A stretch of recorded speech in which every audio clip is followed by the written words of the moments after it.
makes the Gombeys such an important cultural institution is that it removes Bermudian art from the temperature and climate-controlled atmosphere of galleries and drops it right in the streets.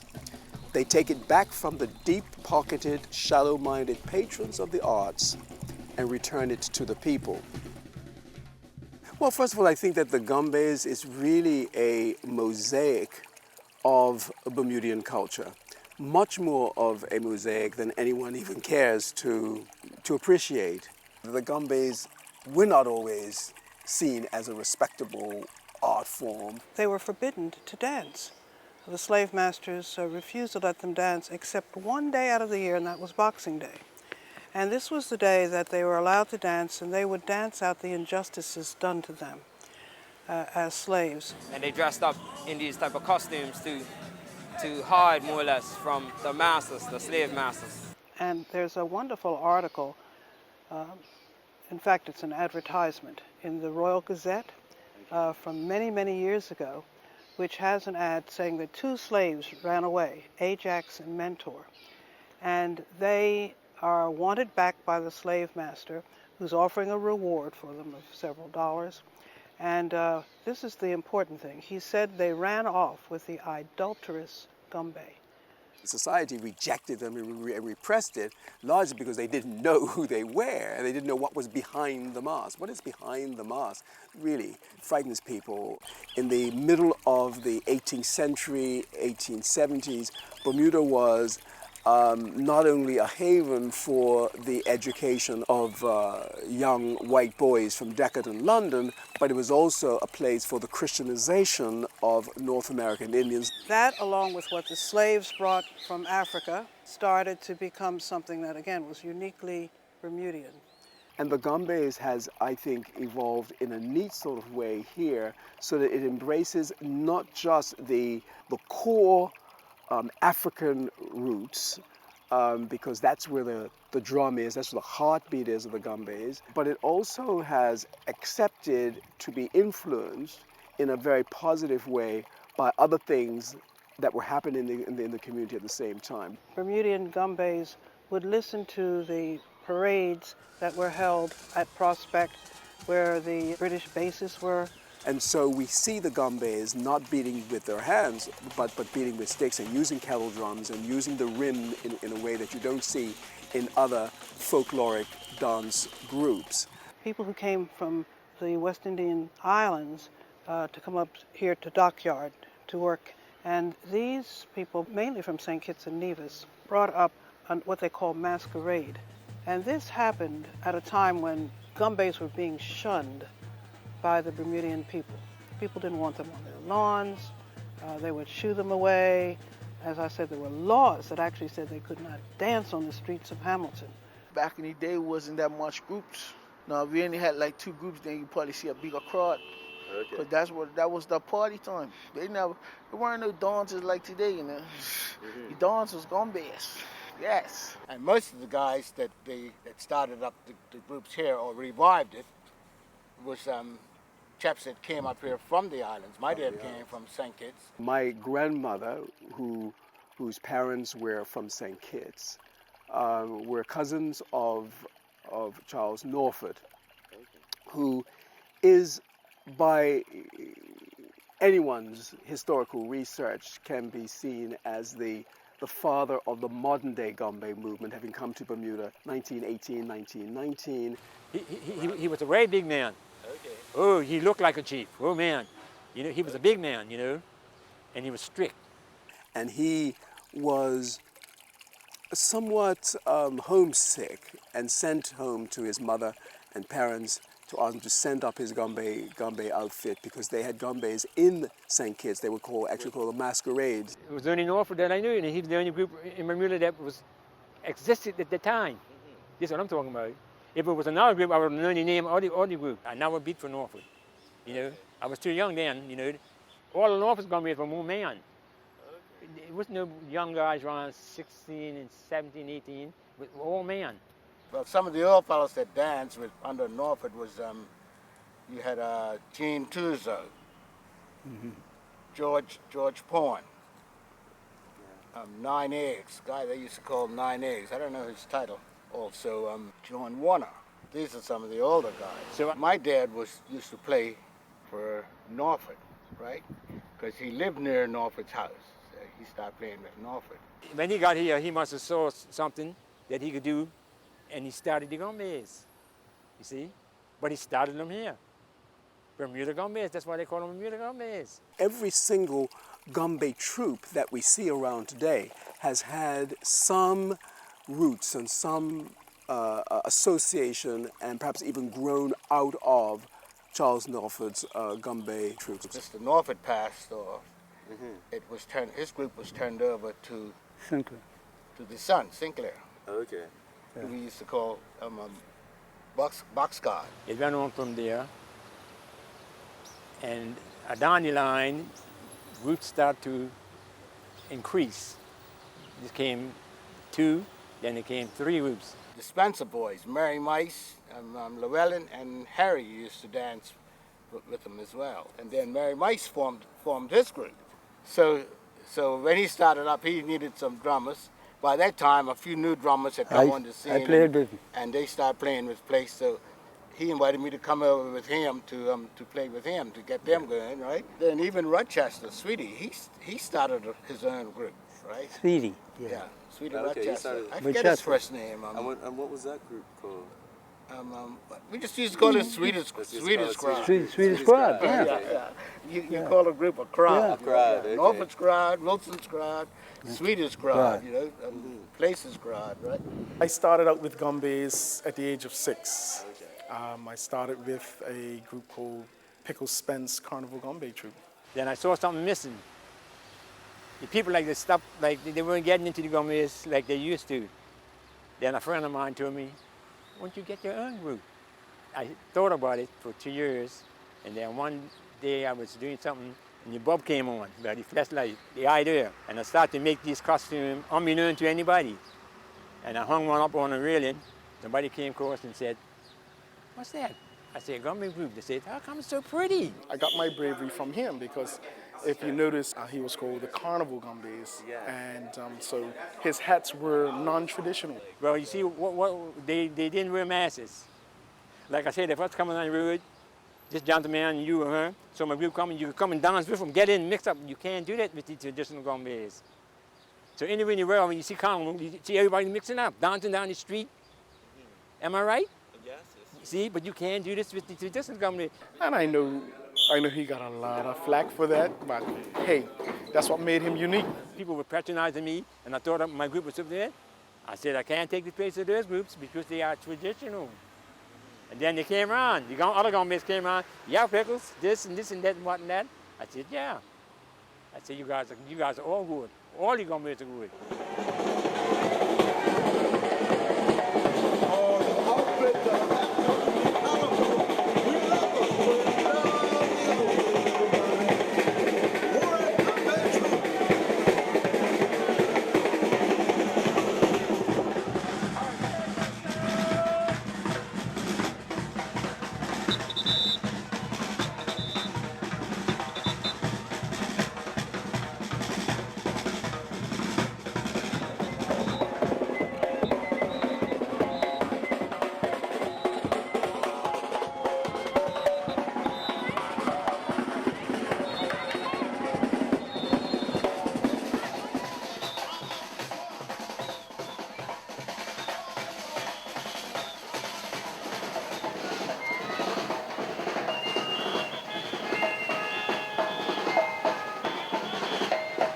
The strengths for me of the Gombeys is the almost dynastic element that the Gombey represents. And you have 4, although we all came out of them, at least the modern Gombeys came out of the Norfolk crowd, they've split up into these 5 or 6 major families.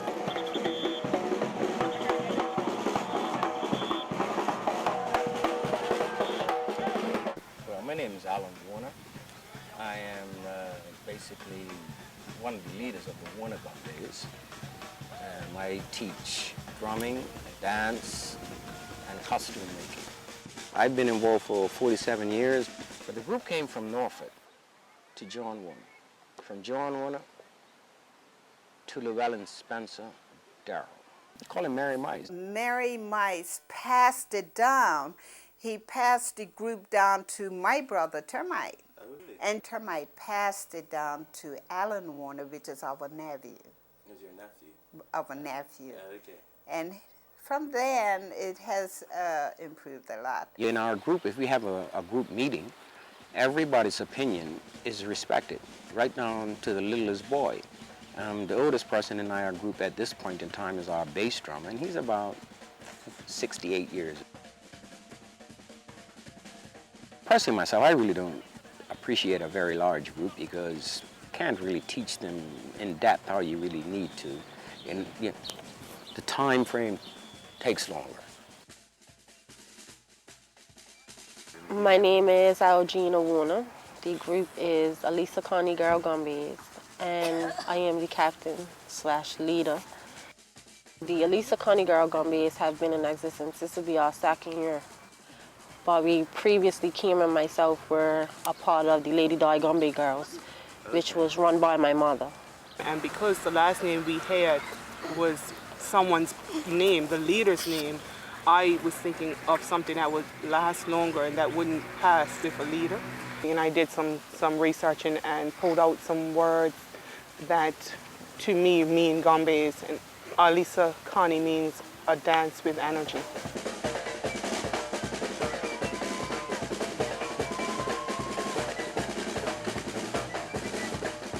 When I said I was going to bring my group back out, she says, "Oh yes, Mommy, I'm going to be a Gombey. I'm not going to be no majorette."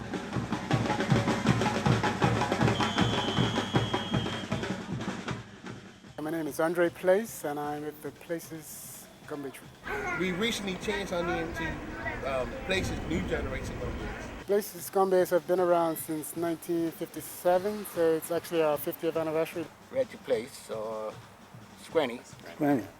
He had a bunch, a group of sons, and he started his own group, right? He had about 4 dancers and 3 drummers. Yeah, and it spread from there. I have a son in the Gombeys. He's 16, and I have a 2-year-old that'll be dancing. Yeah, in fact, he performed in the 24th of May parade. What Places music is all about? It's all about masquerade music, and masquerade music was based on stirs. Dennis plays for Places, and Andre started his own group. Roots.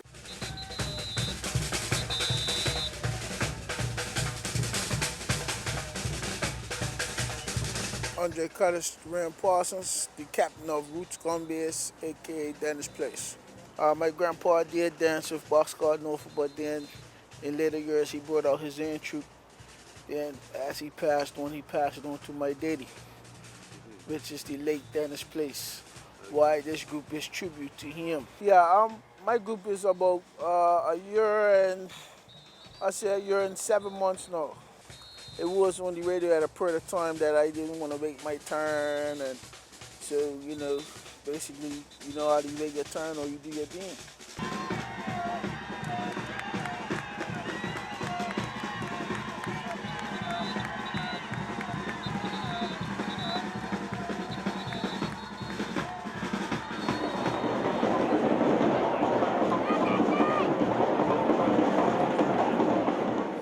Sean Casey, I dance for the H&H Gombeys.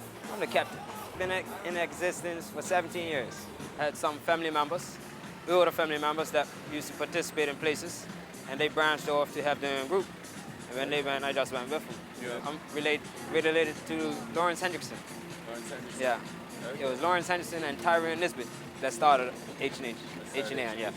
Do it, man! Do it, man! Yeah, man! We practice on Gleebrook. Community field called Peaks Field. Within my group, we don't just dance Gombeys, you know what I mean? We go on trips, fun trips, we go camping. We do a lot of things together just for our self-harmony,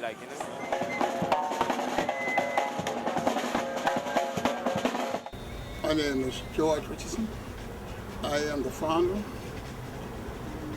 of the Richardson Gombeys. My uncle, George Richardson, who owns the Richardson Gombeys, he started his Gombey troupe. Richardson's Gombeys that are still around. they came later on. That's my uncle. He came later on during the years. A lot of the family members, my brothers and my cousins, started dancing for him. Right now I have 16. I have 4 drummers and a bass, which is 5 drummers and 16 dancers.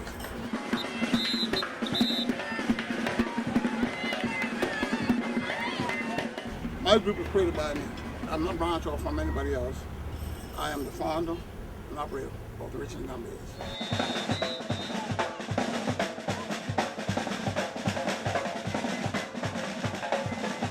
My name is Mr. Irvin Trott, and I'm the founder and managing director of the Warwick Gombey troupe.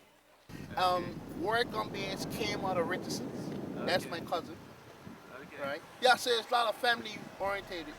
I wanted to provide something for the young kids in Warwick. At that time, 10 years ago, there was a lot of stigmatism with the youth in Warwick and gangs in Warwick, etc., sitting on the walls by the rubber tree, etc. And I didn't want the young kids to look up to things like that. I've been a member of Warwick Gombeys since 1998, roughly 8-9 years. Warwick has just celebrated its 10-year anniversary, so we've been out for 10 years. And it's a community Gombey group. Its name speaks for itself. It was founded in the parish of Warwick, and it started out with kids from the Warwick area, the neighboring schools. The gentleman of Warwick, he used to dance for me. And he always asked me for advice and come up there, and I told him, I said, I would like to. I said, but use your own ideas. Originally, the concept was a result because I said, it's our 10-year anniversary, doing 24th of May. We got to come up with something different. Okay. Warwick always likes coming up with something different and unique. And Harley, our captain, came up with that concept. And he was like, well, let's do this color coding scheme. And so we ran with the idea. I was like, man, this is going to be a gamble because, all the spectators are not used to seeing, single color, in this fashion. And I'm glad we did. He got all the praise because he done it. Now I could talk to him now because he done his work. And when I see him again, congratulate him, says, yeah. I said, you put your ideas together, Okay. And as far as this group goes, sky's the limit for us. Okay. Nothing holds us back.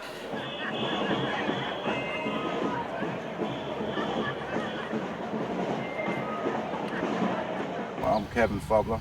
I come from the K&K Somerset Gombey tribe, and I am the CEO of the group. My name is Makai Dickinson. My group is K&K Willicott Gombeys, and I am the captain of the group. We was formed in July of 1998. It was Kevin Fubler and Kevin Arash. My son used to dance for Warner Gombeys, Termite Warner. He had stopped his group, so I formed one right after that. So then they all came with me afterwards. K&K in itself is about to turn 10 years old in 2008. So we're looking to really celebrate that next year. Like you see, Gombeys is supposed to be like, mainly started out as families. Like, we have various family members, families in K&K itself. And my 2 nephews that dance, the little warriors in my group. One's 11 and one's 6. My son he dances. He was a captain. He was a boatman. Now he's a drummer. So, and it's just for 15. I also have a 10-year-old that's also a drummer. It's safe to say that my family is going to be continually training K&K Gombey.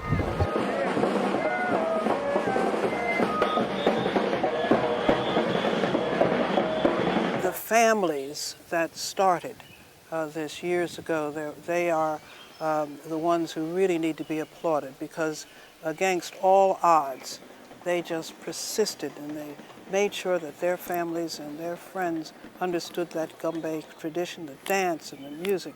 And even if they had to practice at Pig's Field or wherever they went to practice, this was something they were not going to lose. If people didn't want them to dance on the streets of Hamilton, they wouldn't. But they kept that tradition, which was a brave thing to do.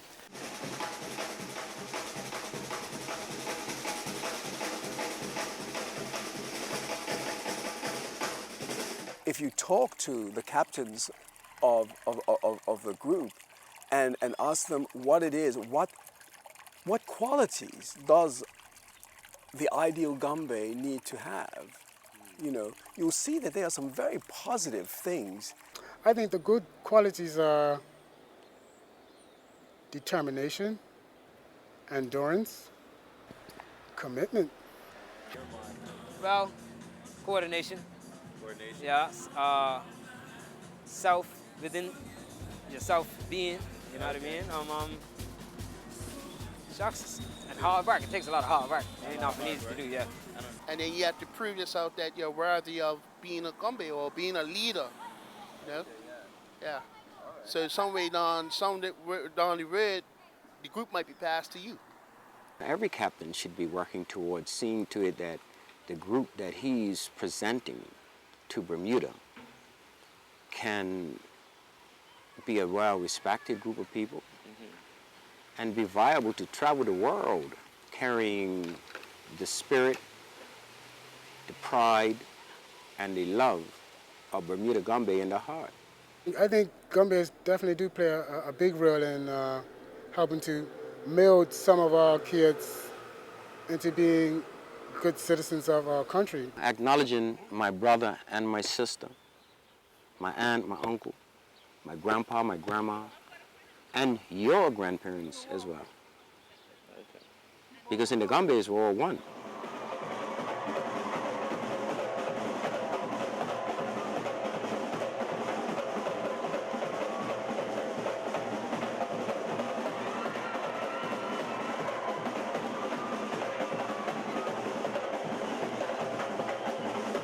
See the little kids out there, you know. Easter parade, I saw little kids about that high, you know. Right. And, Yeah, just and the parents make up suits for them because they all say, "Mommy, I want a dad Gombeys," and they make up a suit for them. As soon as they had learned to walk, they're moving with those drum beats when the family rehearse.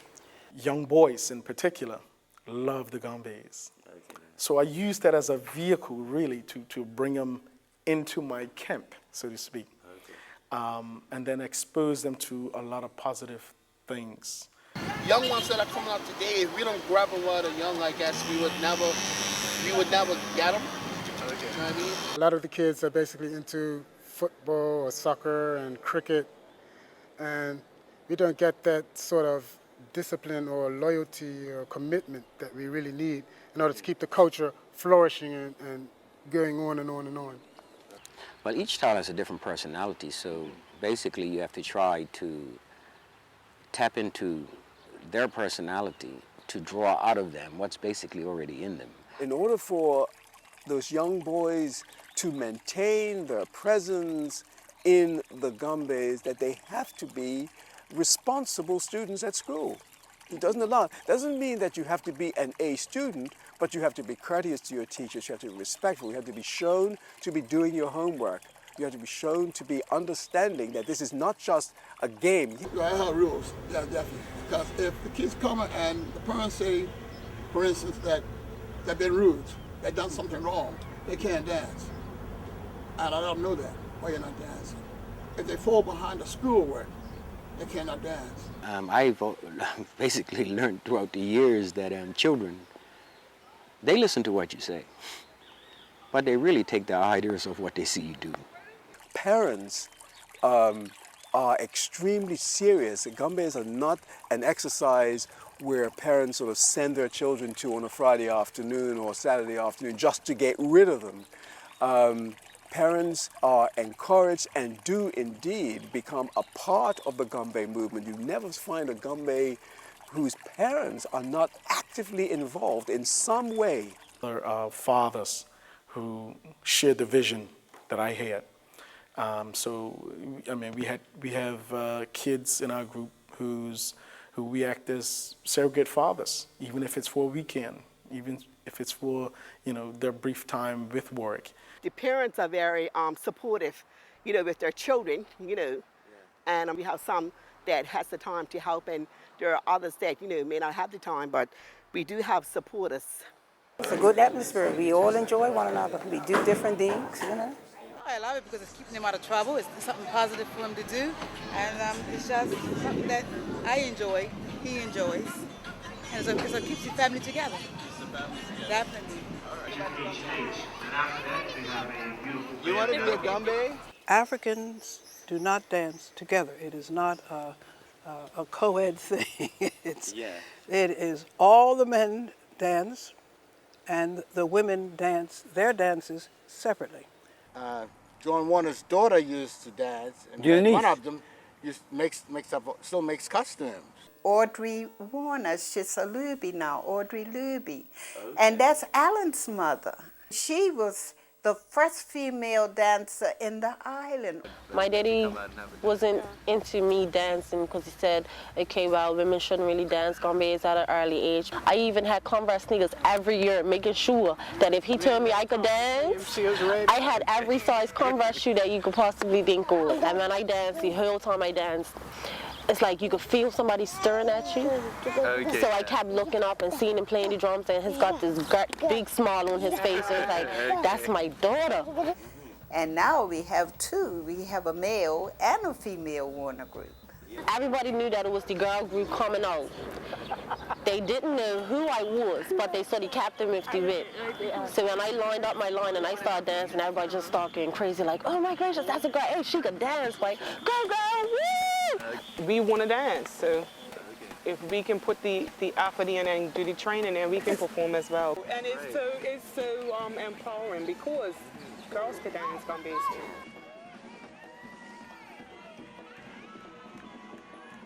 I have the most fondest memories as a child dancing the Gombeys. In my area, it was always Gombeys. Always Gombeys. You couldn't get away from it. Okay. You know, and matter of fact, when I was a little boy, I used to run away from it. When my mama called me for my breakfast, all I heard the drum there, I was gone. She's putting my porridge on the table, I was gone.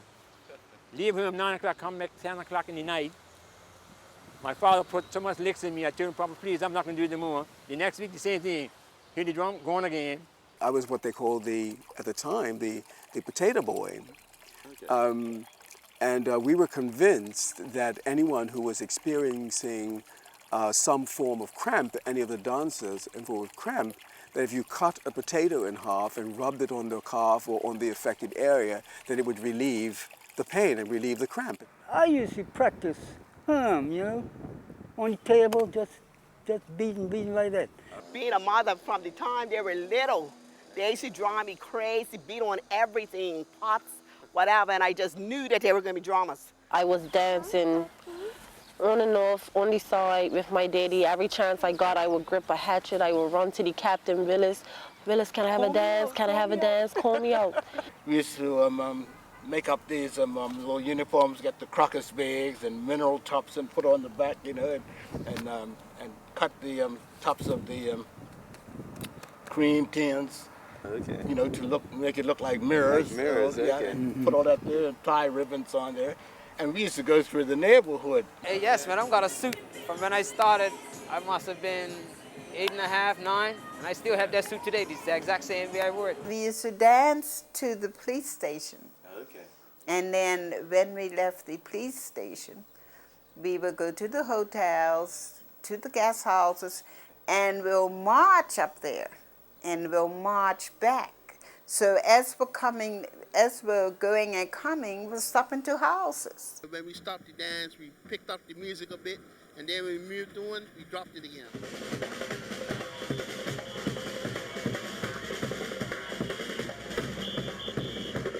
You hear the whistle blow once, then the bass drum starts. I mean, it just takes over your entire being.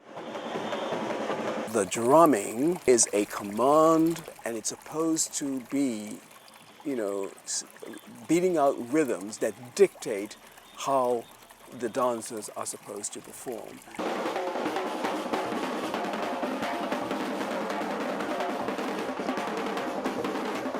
The Gombeys were using a bass drum, which they made themselves. They'd make them out of a rum barrel or a potato barrel, and they'd cover it with skin, usually goat skin. Nanny goat skin on one side and billy goat skin on the other side. The skins, we used to use the goat skins. Right. Yeah. Where you had to, you skinned the goat and then you hung the skin up and let it, you know, dry. Took all the fur off and then you fixed up, you know, they made up their drum. This drum here, as a potato barrel, came all the way from Spain.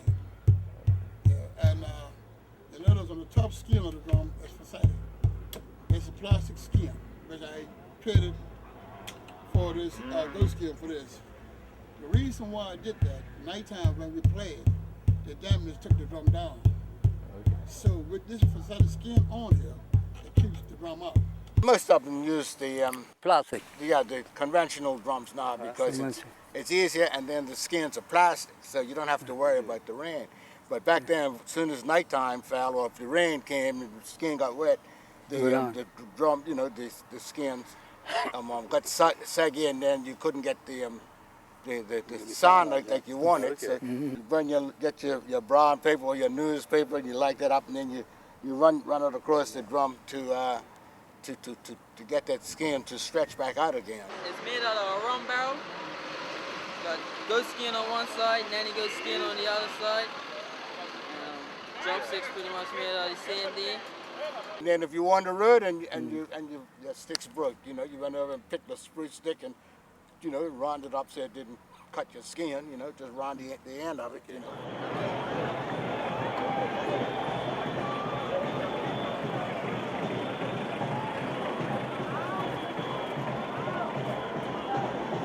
When you hear, you know, the Gombeys, it's boom, boom, boom, boom.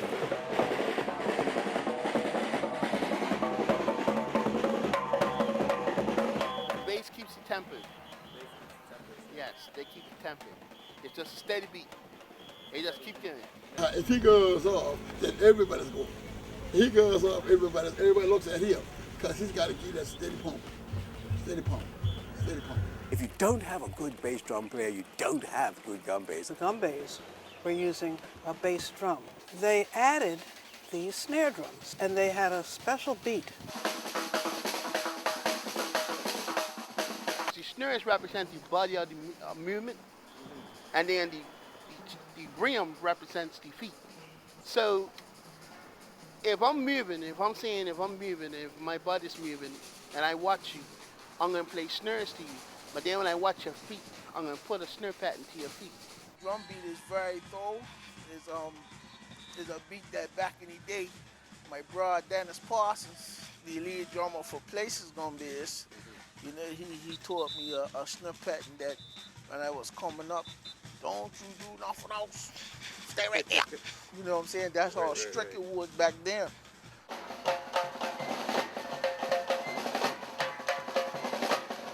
Well, we communicate by what was explained to me when I was growing up as calls and answers.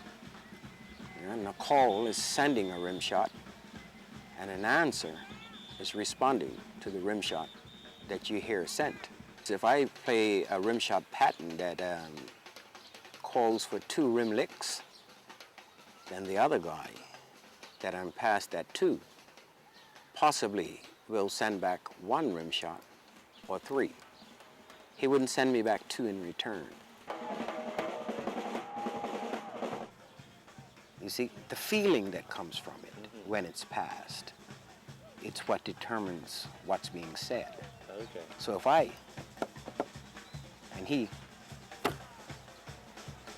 something's not right. But if I, and he, okay. So each dance that we do has a certain beat to it. Fast dance is fast, and then when you're on the rhythm, we drop it down a beat. Come down, like take it slow. Yeah, red march style. You see, you got a lot of guys, everybody playing up top we call rim.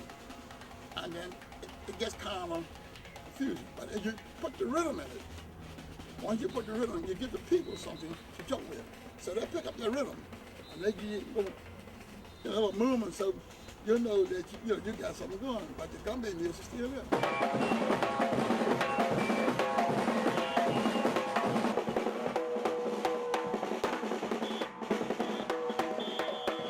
You know, I hear people saying, oh, you would never hear this beat that you hear in the Gombeys in Bermuda nowhere else in the world. That's a lie. Okay, yeah. I've been many places and heard the technique. Okay. You see, and that's what people fail to acknowledge, the technique.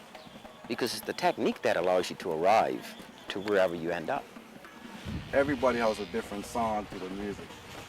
So we have our own secret and our special drama, our drummer.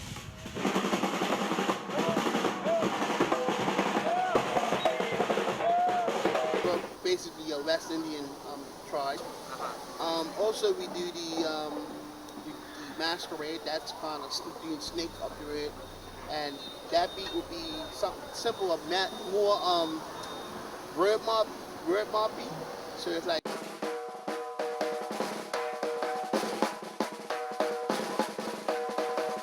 We use a couple of there's a couple of groups that use a couple of new flavors from St. Kitts. Okay. So it's a little faster than usual.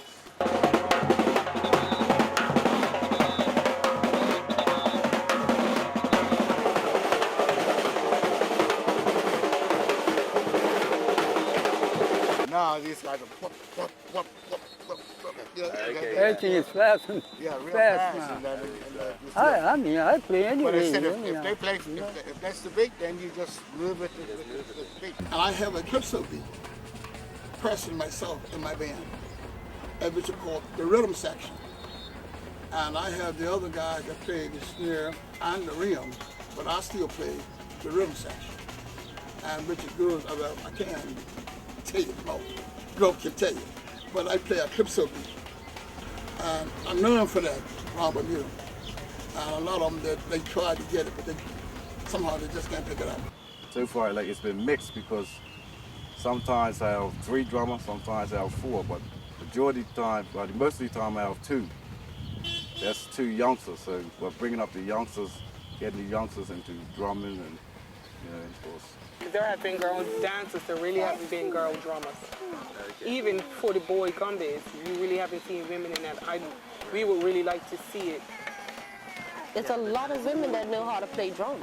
Algina's tried to get drummers for us. She's like, I'm got 2 drummers. I'm like, yeah, well, they need to come train them with your daddy. My daddy's not gonna just teach somebody that wants to learn how to play. They have to want to have that Gombey feeling. Because I don't know if everybody notices, but when my daddy beats, it's in a whole different world. It's a traditional criteria. Our ancestors passed that down to us. You see, when I was a young boy dancing the Gombeys, all the Gombeys basically sounded a little alike. I'm afraid Alan Warner, he can try all he wants, that's Warner's Gombeys. When you listen to the guys who play for H&H, just tape for tape, listen to them. You can tell that there's a difference. And our beat, our drum beat is totally different. Oh, really? Okay. Yeah, it's totally different compared to everybody else on the island.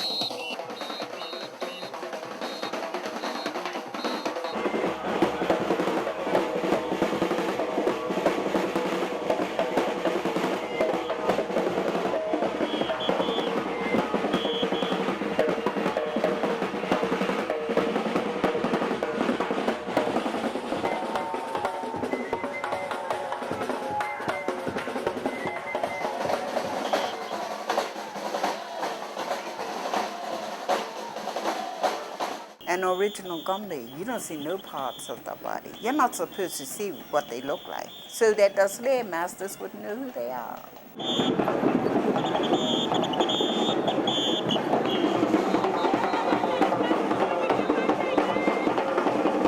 Back then, we used to use, there were certain colors we used. We used to use red, black, and white. Those were the 3 colors. Well, I would say that you would hear someone say that the Gombeys always had on white sweatshirt, white sneakers, white gloves. Okay. And I've always wondered, did the slave master buy them? White sneakers, I don't know the history of white sneakers. They may have been because the sneakers only came white, and in those days, that may have been the reason. Way back in the 1800s, the most quality material that was out was velvet. That was the most quality material you could find back then. That's why we still stick to it today. As we were allowed to obtain more materials, money's got easier access. We were able to buy things that made our appearance more pleasurable to the eye. Costumes, even our costumes are much better now. Oh, goodness. Some beautiful costumes today, yeah. I always was fascinated by the costumes. One night, Mama was very tired. I took a chance, and I said, I knew I could do this, Sarah, you know. And when Mama woke up the morning, that costume was completed, and she was amazed. I was about 13, and she says, oh, yeah. Well, from now on, you could do the rest of the costumes for your father. So I put myself in trouble. But it was good trouble because I loved it. I was excited, you know. I was learning how to, this is the first time I made them. I never made them for his father, but I made, you know, Andre said he needs somebody to make them, so I tried, and I think they came out pretty good. I do embroidery on the velvet and do all the wool pulling and stuff, and I do make the Gombey suits. I also do the Gombey hats. This is the skirt, and this is the pants. This is the cape that goes to the suit. If you notice, all the colors are supposed to be the same. That's where you got your complete costume. All the suits, all the color is matching. I can't put no other color with the suit because it wouldn't work.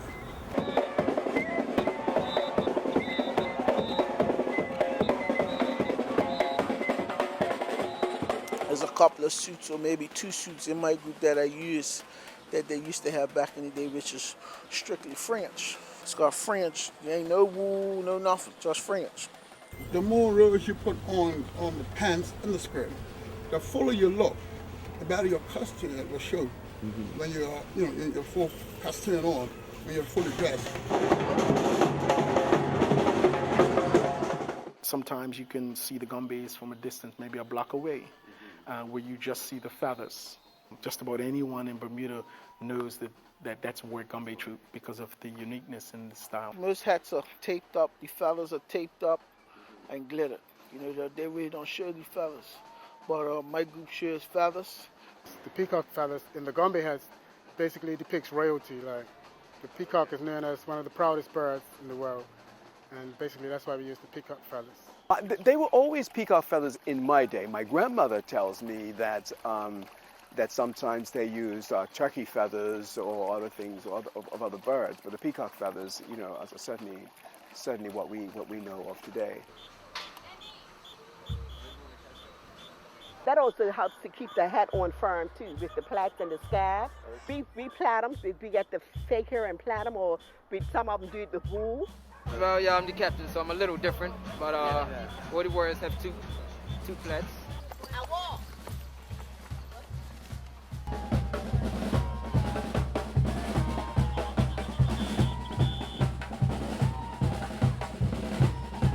This is the hat that belongs to the chief of the group.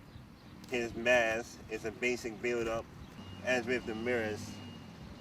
Basic history keeps the best resume and whatnot, as well as keeps his face hidden.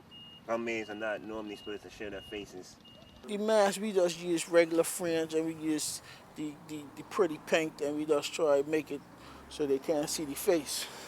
Years ago, they didn't have so much beading work on costumes.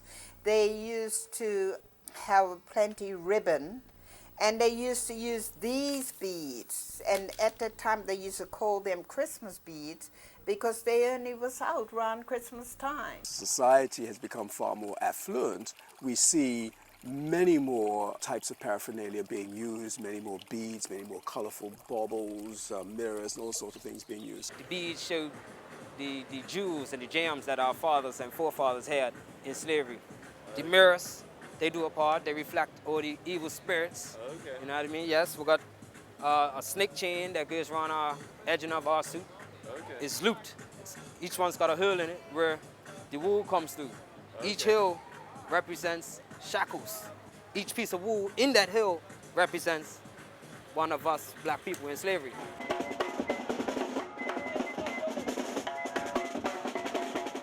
Every suit has bells on it. The bells are to be heard but not seen.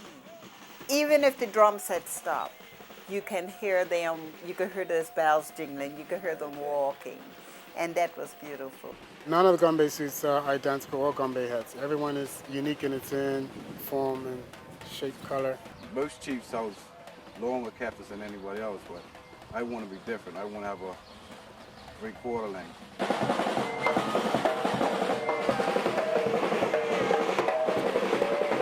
We're stuck to tradition. We have the fringing. Instead of, a lot of the groups nowadays have the wool fringing on the pants. We stick to our fringing, original fringing that we have. If it's supposed to be a Gombey, dress as a Gombey. I mean, you can beautify the costumes, make them look very pretty. You could add on to them, but it's just that I feel it's too much wool. Our regalia portrays a lot of Native American art. As you can see with the hat here, this was my son's suit. The picture that you see there is a wolf, a Native American emblem. And what we have here on the cape, we have Native American dream catcher right in the middle. And at the bottom, there's the Gombey hatchet. So here you see a mixed culture. I think you would find that in our group, something that you wouldn't find in any other group is that we acknowledge Africa to the fullest.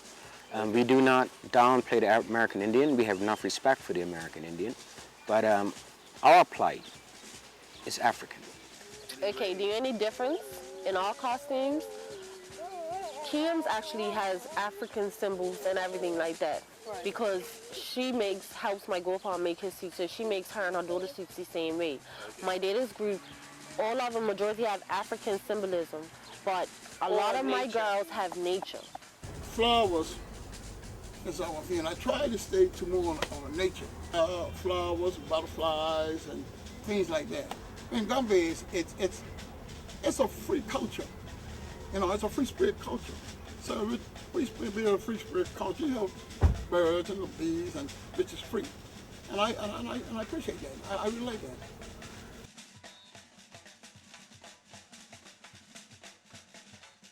Then you have the hierarchy. We haven't talked about that, who they are and what their names are. The most important person in the Gombey group is the captain. He's the one who has the longest cape. He's the one who has perhaps the prettiest cape. And he wears a whistle. And that whistle he uses to give commands. Those commands are used with the whistle. Those commands are used with the whip. Those commands are moved with other things other than verbal. This whip is a symbol of his authority. In fact, he actually will flick it. It's more of a show than anything else. I understand years ago they used to flick them at the dancers if they lost their hat or did something they weren't supposed to do.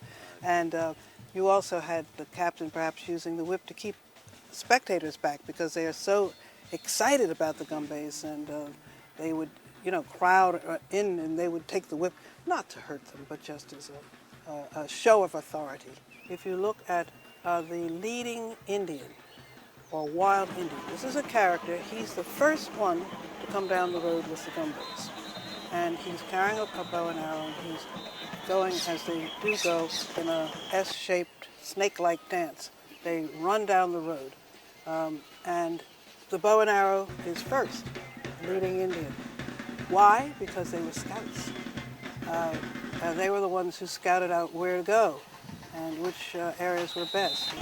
Some of them would go ahead of the group and leave marks on the doors to say these are the houses where you can get food and drink, because they would go out, say, on Boxing Day, and they'd be out all day long.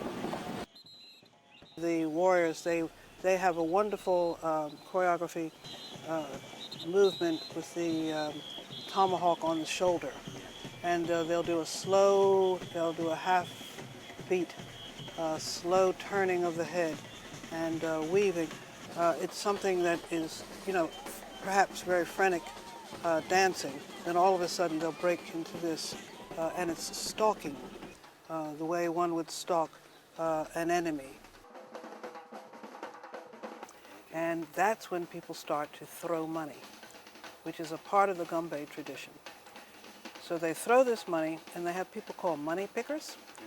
And they have a bag, and they go and pick up the money and put it in a bag. Sometimes, you know, if people threw down a bunch of money, you know, and then he would and do this here, you know, when he done that, he wants, you know, some lively stuff, you know, some rim, you know, and to get those guys really moving, right? And those nickels and dimes that are thrown, and hopefully dollars, are a part of how that whole group are going to survive.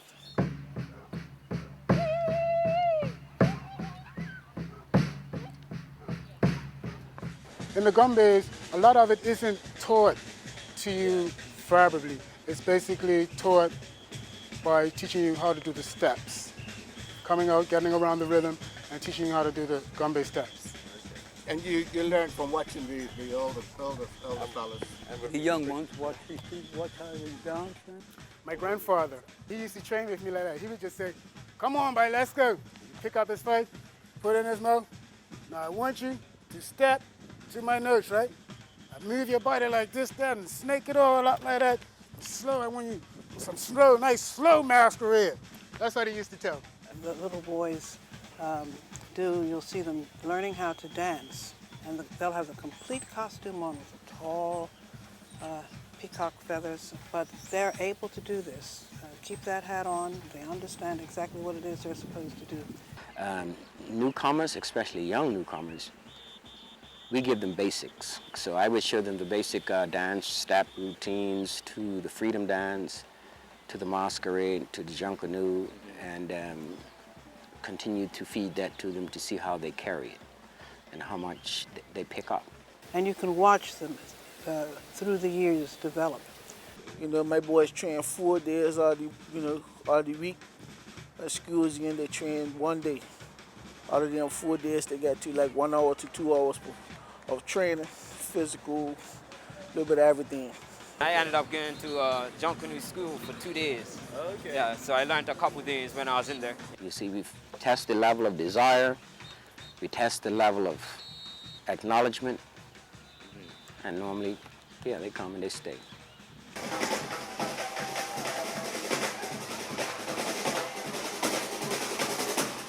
The Gombey dance is very structured. It's not a lot of jumping up and down. You have a beginning, a middle, and an end.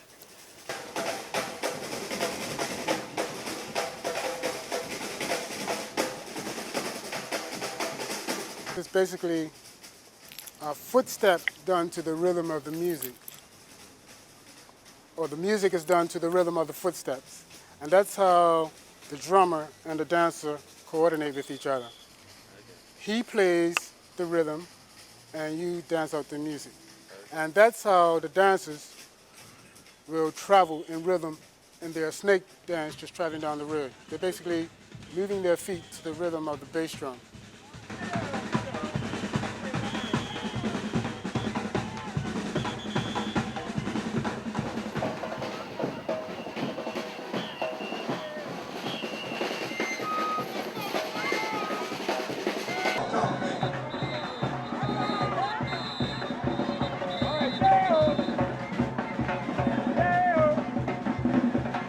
Snare patterns and the rim shocks is where the other dance movements of the feet come in, where the drummer will either alternate his drum rhythm to your footsteps, or the dancer will alternate his footsteps to the drum rhythms. The styles of dance is basically a masquerade. And I could break it down to you like this. A masquerade is a form of dance done to the rhythm of the drum.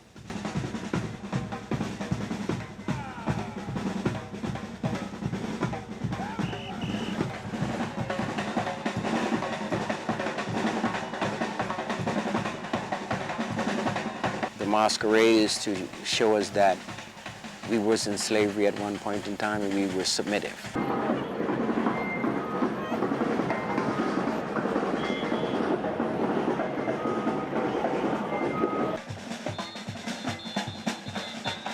Good with the high beat of the bass. And once you can master that, I remember the places at one time, and like I said, that with the proof of background, they was a master of that. The father passed on, than Michael do it to him, but they mastered that. They masquerade.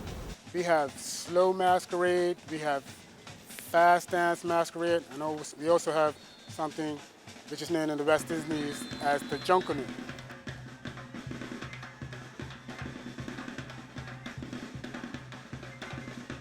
So when we go to dance, we're basically masquerading those 3 steps: fast, slow, and junkanoo.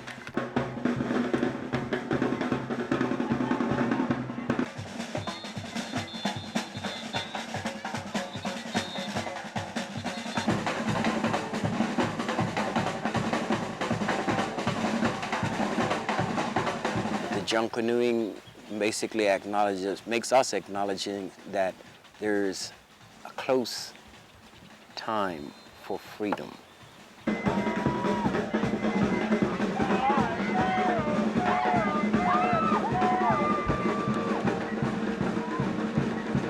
have what's called the cockfight. When 2 dancers come out in the middle and they do their performance, it's called the cockfight.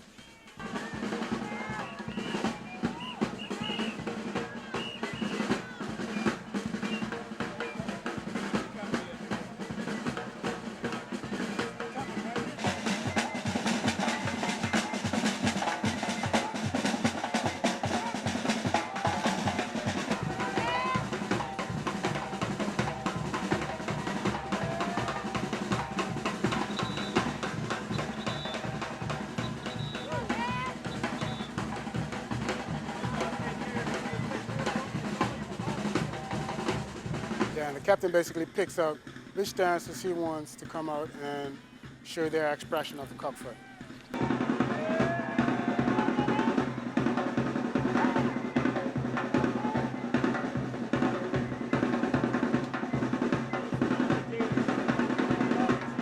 Slaves were in Bermuda. Some of them were made into Christians, and they loved the Bible stories. They loved the David and Goliath and Daniel and the lion's den, the fighting ones, because they were warriors when they were in Africa.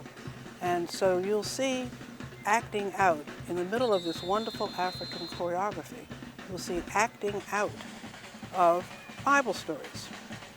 They act out Daniel and the lion's den.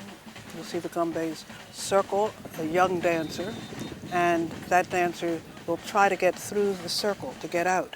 And then they go around and around and around in the circle very, very quickly, and you'll see Daniel disappear into the circle. He got away. He disappeared.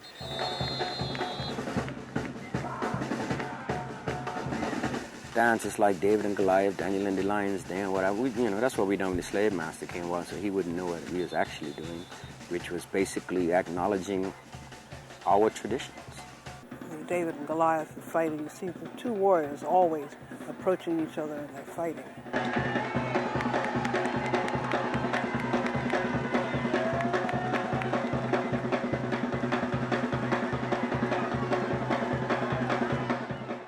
Freedom dance basically is a dance that we display showing that we have no physical ties. We're free. It's free with spirit.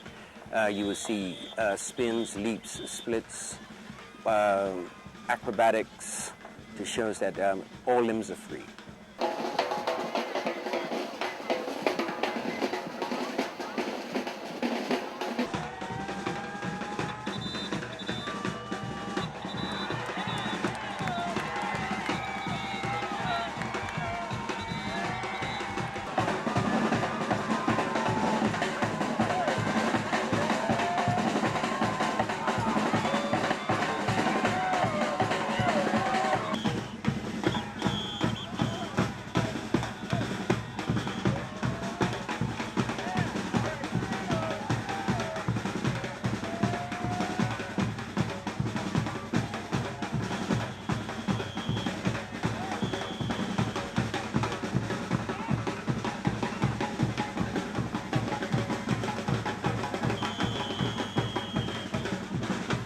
Then once they ran up, then you had your certain beat for when you want them to come back, you know.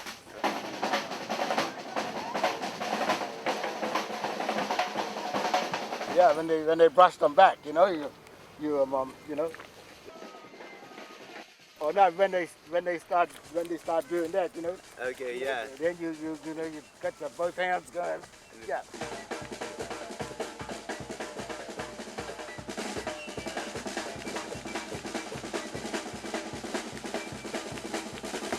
Well, I mean, you see some steps which are clearly modern steps. I mean, I saw a group the other day doing something which was clearly reminiscent of the electric slide. You know, well, you know, I don't have a lot of difficulty with those types of changes. We still dance the Gombey dance. We stick to the Gombey dance. We don't change it. Once a Gombey dance changes Gombey steps, there's no more Gombey. That's my true opinion. You're not a Gombey anymore because you're going into a different field. But if you stick with the original Gombey steps, then you are, in my book, class as a Gombey group. We are basically stuck in the traditional, original Gombey steps and rhythms. And that's what makes us authentically who we are. Personally, I think the dances have improved because they've got a lot of new steps.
I tried very hard to impress upon people that the Gombeys are really not meant. It's not something that you can put on the stage and appreciate, you know, fully. Because we like to see the crowd. The crowd makes you play, it makes you dance, and you know you have to bring the best out of it. Because you ain't got nobody behind you, you just find that the dancers get sluggish. The drummers get sluggish, but the minute you have a crowd behind you, oh man, you come alive, just like the camera. You know, so crowd does a lot for the Gombeys. Being there, just being there in the presence, behind the drums, or watching the kids dance, the children can see it's an energy that pours out from people when they're around the drums.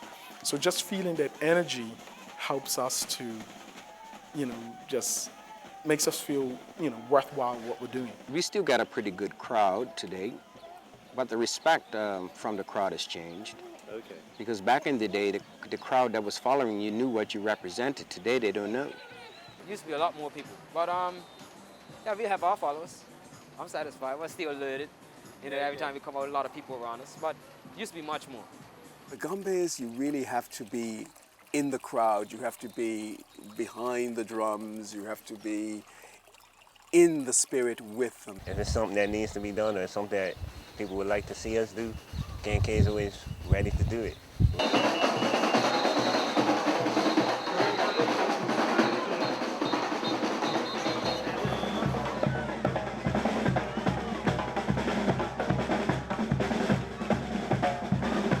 We decided way back about 1970 that we had to do something really constructive to get the Gombey back where it should be. So Ruth Thomas, the first cultural officer for Bermuda, she immediately began a preservation package. They decided that for Bermuda that the folklore, the only thing they could come up with was the Gombeys at that time. And so what they done, they had a competition with all the groups. I went around, found all the Gombey captains that I could find. I said, go We're going to have a competition, and the winner is going to go to South America, to the United Nations, UNESCO conference. That's when they all began to go back and ask their grandfathers and their uncles, because I told them, I said, no, your costume's going to have to be authentic, and your music's going to have to be authentic. Everything, you're going to have to do this right now. It has to be correct. Louise Jackson points out in her initial research that the Gombeys was declared in 1976 at a conference in Jamaica to have a beat, a musicality, a rhythm which is quintessentially Bermuda, which doesn't exist anywhere else.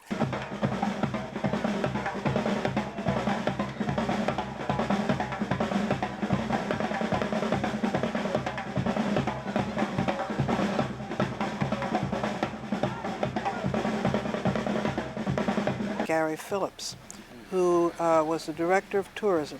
He devised a program for our visitors where visitors would be able to see our Gombey groups dance and perform. People want entertainment for the group, for whatever party they have. They know the Gombeys are supposedly a high-powered group of people. Now, today, in 2007, our Bermuda Gombeys are our national treasure.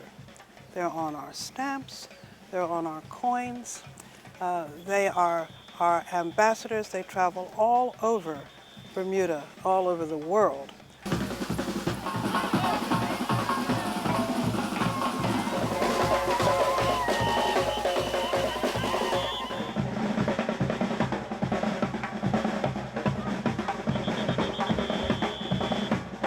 Me personally, I'm trying to keep the tradition alive with drumming. I do teach at the center. I take kids from 5 years old right on up to 20 in the 20s. Yeah, but the thing is, with Gombeys, that's where the young people learn. Yeah, they learn from to listen to the older guys, you know, and then they might add one or two things extra to it, right? Say we like dance, and they watch the steps that you know you might do, and then they try something. Certain of the younger ones would study one of the older ones, and you'll see his form in that younger one's dance. So her form is based on a male dance.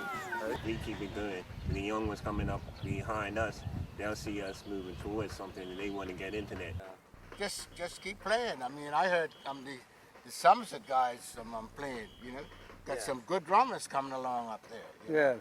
And, you know, the more they play, the better they get, usually, you know. And it comes from experience, you know. The more you play, the better you get, right?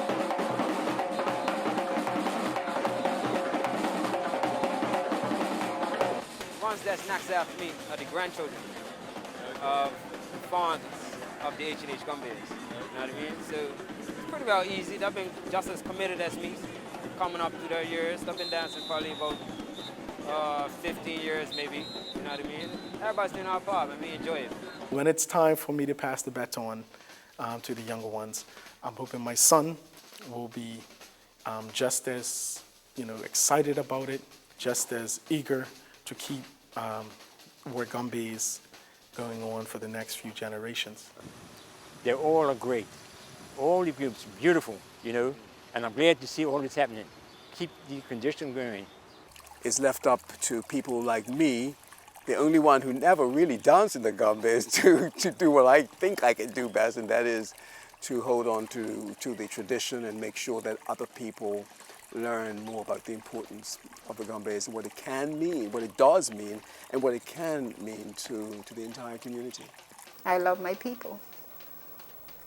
So I think that we need to give the public a little more than they're getting.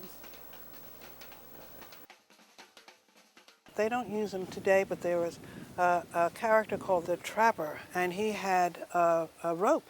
And he actually would, you know, twirl the rope and try to catch the wild Indian and all the rest of it. Yes, but that seems to have gone now. We don't seem to have a trapper anymore. Well, look, it was a clown. There was a gentleman played the triangle, the flute, right? All that was in the old time Gombeys, right? But you don't see that today.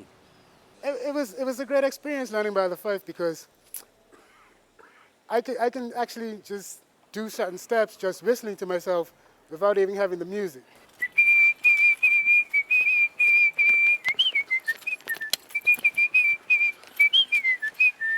I was fascinated to see at this May 24th, 2007, seeing some young men actually blowing the bottle and really doing a very, very, very fine job. The other instruments, I mean, like the triangle, you very rarely see the triangle. You very rarely see someone playing the fife these days.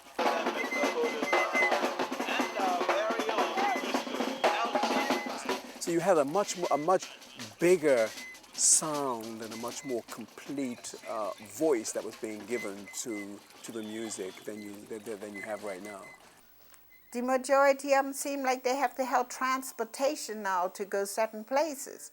But before, if we had to go Somerset, we went on foot. So there was no attempt to sort of jump on ferries and jump in trucks and get into cars. If you were going to Somerset or St. George's, I mean, you walked, and you ran, and you danced all the way. You know, the new crowd come along, they add something new onto it, and you just have to cope. You come up with new ideas, you know, just like I said, from the goat skin and rabbit skins, you went to the nylon for the drums. There's a lot of things that are going on in the Gombeys that are, it's not tradition, you know, we've made it tradition. It depends which way you go within the change, you know what I mean? Because you don't want to take it too far, because then you're leaving your foundation from where it's supposed to be. Art is forever evolving and changing. It can't remain static. You can't evolve the costuming to the extent that you no longer wear a cape. You have to wear a cape. Yeah. You can't start wearing short pants. You can't have the Gombeys with no skirt. As far as the look, like I said, back then we only used 3 colors. But now you can look at one suit and see 12 colors in one suit. If you start poking around with your heritage, adding, subtracting, you have to be careful about what you're adding and what you're subtracting. I'm one of those persons who believes that trying to create unity within the Gombeys is a mistake. Okay. It's a mistake. It's a certain love that every group has to each other. Every group strives to be the best group, but every group still recognizes each other as in the Gombey community. Some might be a little envious of others because of the reputations that they have as being, for instance, probably the #1 troupe, because everybody wants to be the best troupe per se. But as far as like the groups in general, I think we have a good understanding of each other and what we're all about, what we like to achieve as Gombeys for the Bermuda culture. I think that we all should come together more. A lot of dance that they do should change, you know, to get the tradition back. You look at one another. I know we have our ways, but try to get along with one another, that's all. Try, you know, and you'll be surprised what could come out of it. You know, it's very difficult because each leader has its vision for its troop and its philosophy, and they're trying to influence the Gombey movement in their way. And that's what causes a little friction. When I became involved, I was basically taught that it was about bringing forth a unity, making sure that people acknowledged each other, making sure that we knew that our brother was our brother, no matter which house he came out of. You don't have to come and play for me. I'm not going to beg you to come play for me. I'm not going to ask you if you don't want to. If you want to come, okay, I won't take you away. But it's just that support of each other should be there. But all I can say, God bless the Gombeys, and they're going a long ways, and they're going further, and I hope they all stick together as a group.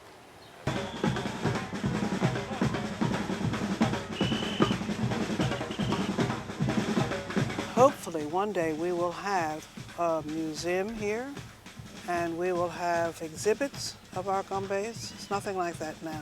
The only way that a Bermudian child's going to see a Gombey is if they come out and see them on the streets dancing. But there's no place where they can go and actually see a Gombey costume and be able to look at the cape and see the handmade drums.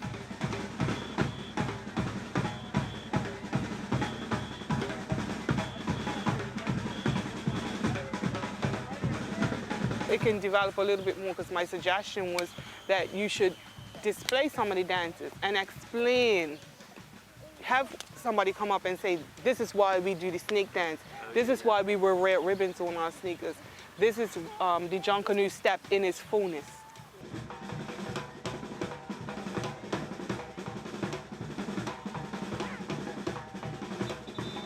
Once time we couldn't even dance whenever we wanted to. Yeah. Nowadays we can, but we're still restricted. We have to check in at police station and get a permit and all that type of stuff, you know. The laws banning Gombeys from dancing, believe it or not, are still on the books. They made it a law that you cannot perform on Sundays. They made it a law that you have to have a permit to dance on the street. I said those individuals who are very apprehensive for one reason or another, take time and really consider embracing our culture, and so that we can make it a national prize, like it ought to be. Come out and support the Gombeys. Some of them are your relatives, you know what I mean? Come out and support your little cousin or your little nephew and show them that, hey, I'm behind you 100% because I love the culture of the Gombeys and I understand what it's all about. We just have to keep this going and keep doing what we do every day and doing this. But this is good work for the community. Keeps young kids out of trouble and it gives them a place to go and somewhere to vent. Just let Gombeys be Gombeys the way they used to be. That's how the public liked it. And if the public, I guess, voice their opinions, write letters, call people, make as much phone calls as you have to. Just trying to be positive about it. It's ups and downs, a lot of ups and downs. Otherwise, now I'm going to stay strong to make it happen, you know? I think we need to understand that both whites, blacks, and other ethnic groups that are represented in the Bermudian culture have had some influence on where the Gombeys are today. Look at the beauty of today. Because they went ahead, they just kept pushing and pushing and pushing. In the next 5 or 10 years, I don't know, and I hope they keep up the good work. You know, I had my day, now it's their turn. That's all I can say, you know. It's all of us tradition. I love my tradition.